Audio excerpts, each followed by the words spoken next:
Массовый митинг за последние 6 лет. Причем тут Крым, честно говоря, не совсем понятно. Ну там что все связано. Все связано. Все связано в один. И хочется... Все связано. Какая связь между там- декретом о тунеядцах, как его Тому называют что в все народе, и одно Крымом? до одного.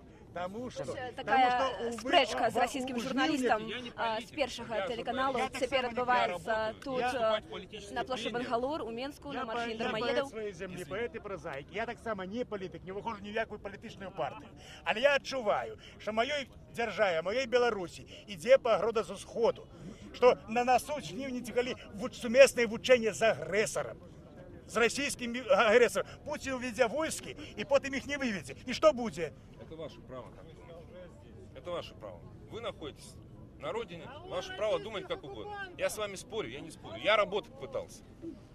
Кстати, вот что касается, почему-то здесь стало модным портить стендапы российским журналистам. Потому что вы лжете. Демократия. Вы лжете. Это называется канал демократия. в интернете. У вас ничего не показывает. У вас только империя, империя.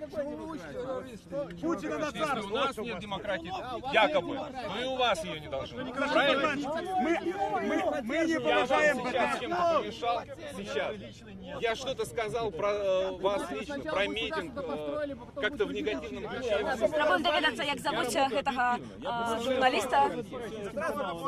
А вы видели мой сюжет про тунеядцев, который вышел не так давно? Мой, лично. Я лично занимался этой темой изначально.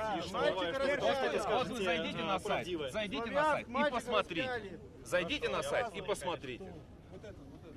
Я лично показываю. Россия инициатор войн. Сюжеты Константина Эрста. Сколько нас существует? Извините, можно узнать ваше Информационных имя? войн. А можете представиться, пожалуйста? Алексей меня зовут. Ваша фамилия? Кручинин. Я ни от кого не срываюсь, все меня знают. Я работаю в Минске постоянно. Всего доброго. Понятно. Вось мы пагутарылі з расійскім журналістам. Ён сказаў, што у нас няма дэмакратыі, але і у вас быць не мусіць. Вось такая цытата расійскага журналіста Алексея Кручиніна. Ён сказаў, што асвятляе ўсё аб'ектыўна.